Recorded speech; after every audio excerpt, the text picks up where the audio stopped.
Apa? Beliau berkata, teman saya ini mohon maaf, mengatakan Rasulullah kan sudah mati. Ngapain kalian hormat kepada Rasulullah? Ngapain kamu sholawatan kok sambil berdiri? Kita syrokolan kan menunjukkan kita takdim kepada Rasulullah. Rasulullah sudah mati, jasadnya jauh di Madinah. Ngapain kamu begitu? Dipikir, iya juga sih, ngapain kita begitu kan? Orang ini berpikir semacam itu. Kemudian apa? Pada saat saya hadir di majelis maulid, saya nggak berdiri saat syrokolan. Ini ceritanya Abuya Said Maliki.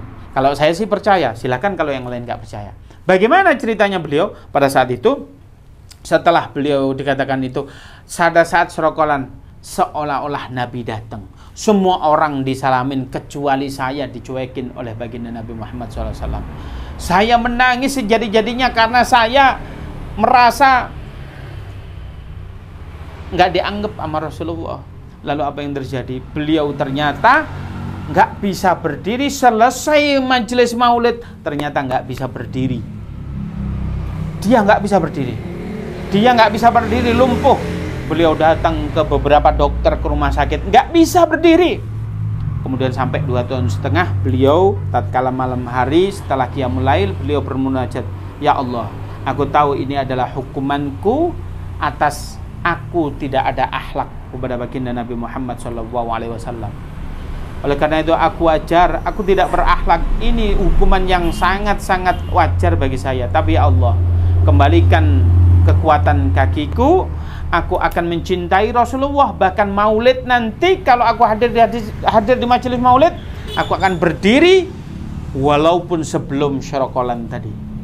Berdiri terus. Itulah sejarahnya kenapa Rasulullah ada orang yang di maulid berdiri. Apakah ini cerita betul? Ini kita kalau majelis ilmi harus ada dalilnya ini. Nanti antum kalau nanya nggak ada dalil, mari pengajian ini dalilnya kan gitu ya. Dalil tak dalil di saya. Di Al-Qur'an dikatakan wala taqulu liman yuqtalu fi sabilillahi amwat bal ahya walakin la tash'urun. Saya tanya ini, kalau antum bersolawat di sini, kira-kira Rasulullah tahu apa tidak? Mana dalilnya? Rasulullah di Madinah sudah dimakamkan. Ternyata di dalam Al-Quran dikatakan, jangan engkau anggap orang yang mati di jalan Allah itu mati, sungguhnya mereka hidup tapi kalian tidak terasa. Rasulullah mati di jalan Allah apa tidak? Ya jelas. Rasulullah nggak usah dijawab, jelas Rasulullah mati di jalan Allah. Mereka hidup tapi tidak terasa. Buktinya apa? Ini Sayyidah Aisyah pada saat itu nikah dengan Rasulullah. Kemudian apa? Tatkala Rasulullah meninggal, Rasulullah dimakamkan di kamarnya. Yang tinggal di situ Sayyidah Aisyah, garwa yang lain di rumah-rumah yang lain. Maka ini rumahnya Sayyidah Aisyah, dimakamkan di situ. Antum tahu yang terjadi setelah tidak lama dari situ yang meninggal siapa? Sayyidina Abu Bakar, bapaknya Sayyidah Aisyah, ditaruh di sini di samping Rasulullah. Kemudian apa yang terjadi? Sayyidina Umar itu berkata, Sayyidina Umar berkata begini, aku itu aslinya nanti kalau mati pengen sekali dimakamkan di samping Sayyidina Abu Bakar, sampingnya Rasulullah, pengen sekali. Tapi hal itu tidak mungkin karena apa? Itu haknya Sayyidah Aisyah.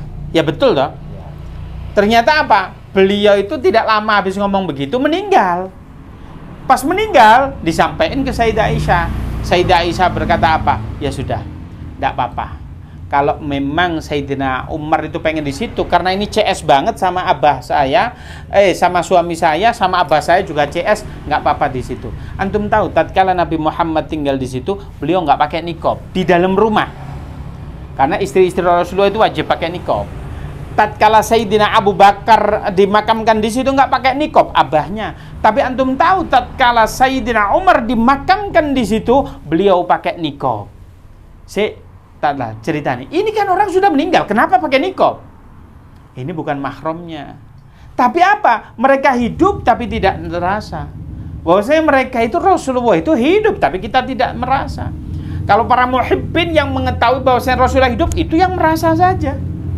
Lah Rasulullah saya terangkan di awal tadi, Rasulullah itu memiliki kelebihan bisa melihat belakang.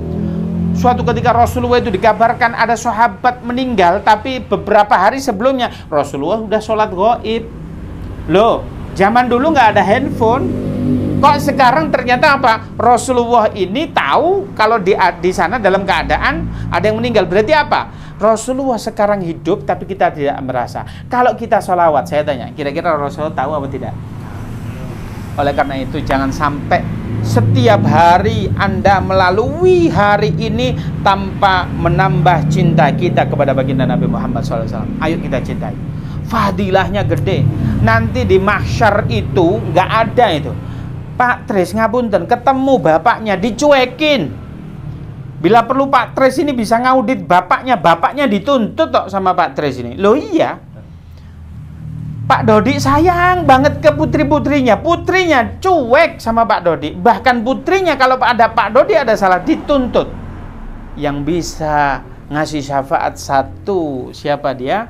Baginda Nabi Muhammad Sallallahu Alaihi Wasallam. Oleh karena itu, ayo cinta kepada baginda Nabi Muhammad Sallallahu Alaihi Wasallam dengan cara apa? Satu, menjalankan syariatnya. Yang kedua, kita alamatul hub wa dzikir.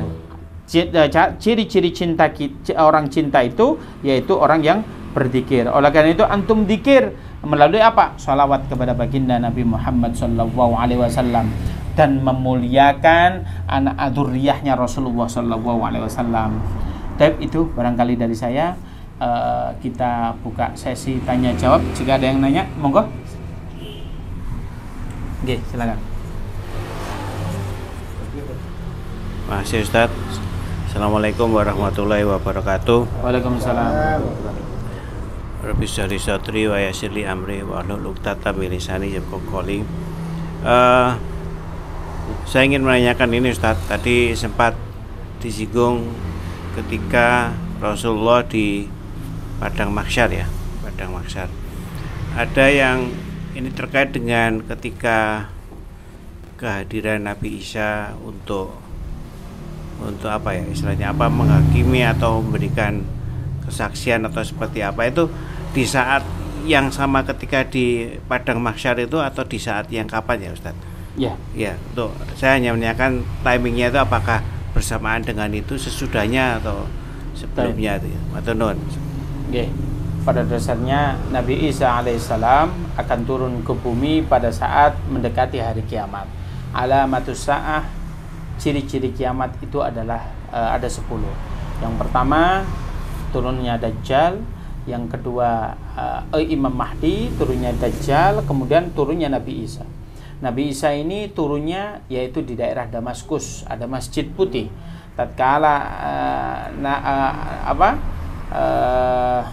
Imam Mahdi ingin sholat subuh, ya Nabi Isa turun. Pada saat itu Imam Mahdi mengatakan, aku ingin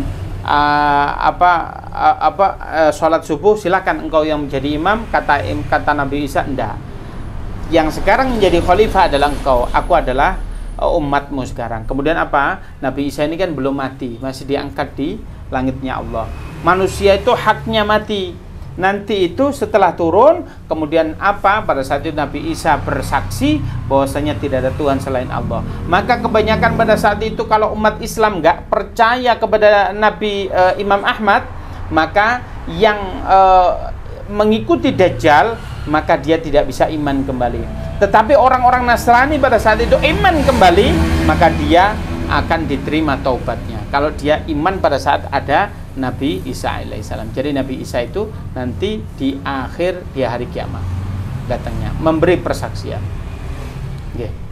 Jadi persaksian itu sendiri nantinya yang non-sewu, yang kafir di saat ketika masih hidup, kemudian pada saat hari kiamat tadi yang panjenengan aturkan bahwa nanti akan semacam ada pertaubatan. Apakah juga masih ada kesempatan seperti itu Ustaz?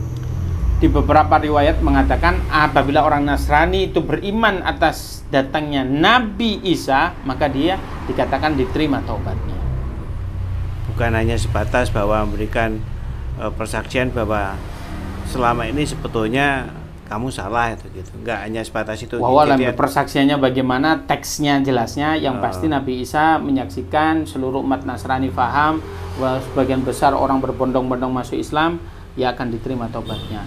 3 taubat itu yang tidak diterima. Yang pertama wusulur ruh ila gharghara, yaitu nyampainya ruh sampai di tenggorokan. Allah nggak diterima. Antum sudah nazar, astagfirullahaladzim, kata yang bilang, kasep le, wis ojo ngono, ora diterima. Antum begitu. Yang kedua apa? Yang kedua itu tatkala matahari terbit dari barat. Ini ciri-ciri kiamat ini kan matahari belum terbit dari barat, maka masih diterima. Yang ketiga, kullu ummati mu'afi illal mujahirun. Setiap umatku ini akan diampuni dosanya kecuali dia yang bangga dan pamer atas dosanya. Contoh, pamer gini. Wah, saya ini ngomong-ngomong ke sak kampung sini sing paling ganteng aku. Cewek ini kabeh tak pacari. Lu maksiat kok bangga? Ya enggak? Oh, jangan itu. Wah, aku mabuk sakrat. Oh, kan apa-apa nih? Bangga. Dosa gak diampuni kok. Antum ahli riba, nggak usah pamer. Ya, antum jangan pamer dosa. Antum gak diampuni. Nah, itu 3 orang. Selagi orang itu belum 3 hal, masih diampuni dosanya oleh Allah Subhanahu wa ta'ala. Oke, ada lagi? Oke, monggo sekali. Ya, assalamualaikum Ustaz. Mohon maaf Ustaz, tentang penyakit ain mungkin ada penjelasan ya Ustaz, kiat-kiat agar kita tidak terkena ain juga. Ya, ain itu kata Rasulullah hak. Ain itu memang ada. Ain itu bagaimana? Contoh begini, antum punya anak kecil ganteng begitu, antum bikin di foto, dibikin status. Orang-orang komen, ih gantengnya, lucunya, itu anak bisa sakit. Dulu itu emang ada anak kecil loh, ojo dilem kok ada kuru, itu kok lemune kuru, itu ain. Ain. Bagaimana orang itu memuji tapi tanpa melibatkan Allah? Contoh apa? Subhanallah, ganteng men saya butuh sampean. Itu boleh. Tapi lek sampean ngomong, ih ganteng men, ya wis kena ain. Suatu ketika ada sahabat, beliau mandi ya sahabat itu ya cowok, lek cewek sahabiah, tapi putih banget, mulus begitu. Ada sahabat mengatakan, waduh rek sopo gua adus kok putih men. Ini tanpa beliau memuji dia putih, tanpa ada melibatkan Allah Subhanahu wa ta'ala. Maka pada saat itu dia langsung nggak bisa jalan. Apa kata Rasulullah? Siapa tadi yang ingin membunuh saudaranya dengan cara memuji tanpa melibatkan Allah, maka jatuhnya dia akan sakit. Loh itu loh. Maka antum memuji teman antum boleh, tapi Allah dulu, jangan hambanya. Kita ini nggak ada apa-apa nih. Kita yang memuliakan kita itu Allah kok. Jadi kalau antum memuji cucunya orang, subhanallah, gitu dulu ya. Antum masya Allah, subhanallah, bisnis antum kok, waduh just bisnisnya sampean kok saiki subhanallah Pak Tris, bisnisnya sampean ikan asap kok jos. Amin. Wis amin ngene. Aku utang ngono Pak Tris, saya 1 sewa aja ngono ya. Subhanallah utang ngono 1 sewa Tris, saya tak ngono.